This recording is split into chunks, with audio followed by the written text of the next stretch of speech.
আপনি একটা বাস স্ট্যান্ডে বসে আছেন। অনেকগুলো বাস যাচ্ছে আসছে আপনি দেখছেন। সাডেনলি একটা বাস দেখলেন, যে বাসটা দেখলেন যে খুব সুন্দর, খুবই লাক্সারিয়াস, অ্যান্ড তাতে যেসব মানুষ উঠছে তাদেরকে দেখে আপনার খুব ভালো লাগলো। সবাই খুবই সুটেড বুটেড বা ফর্মাল গেট আপে উঠছে, যাদেরকে দেখে আপনার কাছে মনে হলো যে তারা খুবই লাইফে সাকসেসফুল, এই জন্য এই বাসে করে যাচ্ছে। তো আপনিও সেম বাসের টিকিট কেটে নিলেন এবং বাসে গিয়ে বসলেন। আপনি কিন্তু জানেন না যে এই বাস কোথায় যাবে। জাস্ট দেখলেন যে সবাই যে সুন্দর ড্রেস পরে একটা সুন্দর লাক্সারিয়াস বাসে গিয়ে বসলো, আপনিও সেম বাসে গিয়ে বসলেন। ভালো কথা। বাস চলছে। বাস চলতে চলতে একটা নির্দিষ্ট স্থানে গিয়ে থামলো এবং সব সুন্দর ড্রেস আপ পরা মানুষগুলো নেমে গেল, আপনিও নেমে গেলেন। অ্যান্ড নামার পর জায়গাটা আপনার ভালো লাগলো না। জায়গাটা খুবই নোংরা, জায়গাটা খুবই অপরিষ্কার, জায়গাটা আপনার আসলে একদমই ভালো লাগছে না। এই মুহূর্তে আপনি কি করবেন? আপনি কি ওই জায়গাটায় থাকবেন নাকি ওই জায়গা থেকে চলে আসবেন?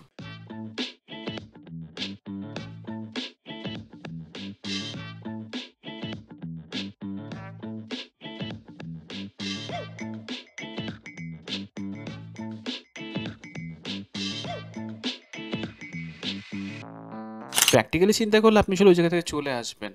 যে আপনার তো ওই জায়গাটা পছন্দ হচ্ছে না, জায়গাটা খুবই নোংরা, অপরিষ্কার, দুর্গন্ধ পাচ্ছে আপনার, আপনি চলে আসবেন। কিন্তু যদি এটা হয় যে আপনার ক্যারিয়ারের ক্ষেত্রে আপনি কিন্তু চলে আসতে পারছেন না, আপনার ভিতর অনেক আতঙ্ক কাজ করছে, অনেক ভয় কাজ করছে যে আমি আবার নতুন করে রিস্টার্ট করব, আমি আবার ফেরত আসবো সেই শূন্য স্থানে যেখান থেকে আমাকে আবার ট্রাভেল করতে হবে, আমাকে আবার দৌড়ে যেতে হবে। এই মেটাফরিক গল্পটা বলার পেছনে একটা কারণ হচ্ছে, আমার দেখা মতে আমি আমার নিজের এক্সপিরিয়েন্স থেকে যেটা বুঝতে পেরেছি, মোস্ট অফ দ্য স্টুডেন্ট তাদের ক্যারিয়ার চুজ করে অন্যের দেখানো পথ দেখে। সবাই যেদিকে যাচ্ছে আমাকে সেদিকে যেতে হবে। আমি সায়েন্সে পড়েছি তার মানে আমাকে ইদার ডক্টর বা ইঞ্জিনিয়ার হতেই হবে।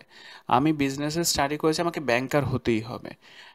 অথবা আমাকে অবশ্যই বিসিএস ক্যাডার হতেই হবে। বিসিএস ক্যাডার না হতে পারলে আমার জীবনে কোনো মিনিং নেই, বিকজ সবাই বিসিএস ক্যাডার, সবাই ম্যাজিস্ট্রেট, সবাই পুলিশ, আমাকেও পুলিশ বা ম্যাজিস্ট্রেট হতেই হবে। ইদানিং আমি আরেকটা জিনিস অবজার্ভ করছি, সেটা হচ্ছে খুব বেশি হাইলাইটেড করা হচ্ছে বা ওভাররেটেডলি দেখা হচ্ছে, সেটা হচ্ছে অন্টারপ্রেনারশিপ। সবাই অন্টারপ্রেনার হতে চায়, সবাই জব ছেড়ে দিয়ে বিজনেস করতে চায়। আমি মনে করি সবাই আসলে অন্টারপ্রেনার হতে পারবেন না, সবার পক্ষে আসলে অন্টারপ্রেনারশিপ ক্যারি করাটা সম্ভব না।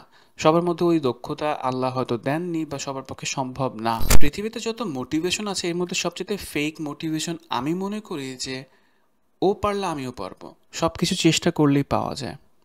হ্যাঁ, পাওয়া যায়, ঠিক আছে, যদি ওইটার মধ্যে আপনার ডেডিকেশন লেভেল থাকে, আপনার মধ্যে যদি জেনুইনলি বিজনেস করার ইচ্ছে থাকে, আপনি অবশ্যই পারবেন। কিন্তু আপনার যদি এমনটা হয় যে সবাই বিজনেস করে সাকসেসফুল হচ্ছে, আপনি রেজাল্ট দেখে দেন বিজনেস করতে যাচ্ছেন, দেন আপনি একটা ডিজাস্টার দেখতে যাচ্ছেন খুব শীঘ্রই। আর তাই আপনি যেই ক্যারিয়ারটাই চুজ করেন না কেন, আপনার ইন্টারনাল ইচ্ছে প্রয়োজন, আপনার ইন্টারনাল মোটিভেশন প্রয়োজন। নট লাইক যে বাহিরের মানুষের দেখানো চাকচিক্য দেখে আপনি ওইখানে ইন করছেন। আপনার নিজের একটা ক্ষুধা থাকতে হবে, আমার এটা দরকার, আমি এটা করতে চাই। আপনি যখন আপনার নিজের ক্ষুধা থেকে বা নিজের হাংরিনেস থেকে কোনো কাজ করবেন, সেই কাজে আপনি বোর ফিল করবেন না, আপনার মধ্যে তখন একটা ভালো লাগা কাজ করবে। ডেফিনেটলি ওখানে ডাউনফল থাকবে, তারপর আপনি নিজের মধ্যে ওই মনোবলটা পাবেন, ওই মোটিভেশনটা পাবেন যে আমি পারবো। সবাই পারুক বা না পারুক, আমি পারবো। যে মোটিভেশনটা আসলে আপনার নিজের থেকে আসবে, কোনো একটা মোটিভেশনাল ভিডিও দেখে আসবে না, কোনো একজন ইন্সপায়ারিং ব্যক্তির কথা শুনে আসবে না, আসবে আপনার নিজের জন্য যে আমি আসলে এটা করতে চাই। অনেকেই আছে যারা কিনা তাদের কারেন্ট প্রফেশনে, কারেন্ট ক্যারিয়ারে হ্যাপি না, জাস্ট করছেন বিকজ অফ মানি। প্রতি মাসে একটা স্যালারি পাচ্ছেন, এই জন্য তিনি এই কাজটা করছেন।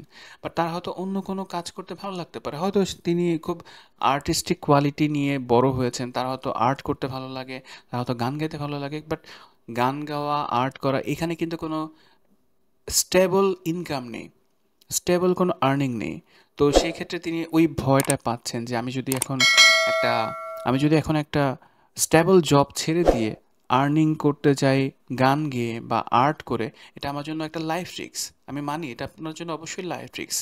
কিন্তু আপনি যদি মনে করেন আপনি এখানে হ্যাপি ফিল করবেন, তাহলে পাশাপাশি কেন না এগুলো চর্চা করতে পারি। আমি আমার লাইফে কিছুটা সময় নিজের জন্য দিতে পারি, যে না আমি আর্ট করছি আমার নিজের জন্য, not for sale my art, যে আমি আমার একটা আর্ট সেল করব বা আমি আমার গানটা অ্যালবাম আকারে রিলিজ করব। আপনি যেটা করতে ভালোবাসেন সেটাকে করার চেষ্টা করেন। আপনি সেই কাজটাই করেন। আপনি যেই জায়গায় পৌঁছে গেছেন সেখান থেকে হয়তো বের হওয়াটা অনেক ক্ষেত্রে প্র্যাকটিক্যালি সম্ভব না। বাট এটা সম্ভব ওই জায়গাটাকে পরিষ্কার করে নেওয়া, নিজের মতো করে জায়গাটাকে গুছিয়ে নেওয়া। তবে সবচাইতে ওয়াইজ ডিসিশনটা হলো কোনো একটা বাসে ওঠার আগে আপনাকে আসলে জানতে হবে বাসটা কোথায় যাচ্ছে। সেইম ওয়েতে আপনি ক্যারিয়ার চুজ করার আগে আপনাকে চিন্তা করতে হবে আপনি আসলে কেন মেডিকেলে পড়তে চাচ্ছেন, আপনি কেন আসলে ইঞ্জিনিয়ারিং পড়তে চাচ্ছেন, আপনি কেন আসলে বিদেশে পড়তে চাচ্ছেন, আপনি কেন কি করতে চাচ্ছেন। নিজেকে কেন কোয়েশ্চেন করা, অন্যকে কেন কোয়েশ্চেন না করে নিজেকে কেন কোয়েশ্চেন করা, why I am doing this, আমার কেন করছি, আমার আসলে নিডটা কি, ক্ষুধাটা কি, আমার আসলে ক্ষুধাটা কোথায়।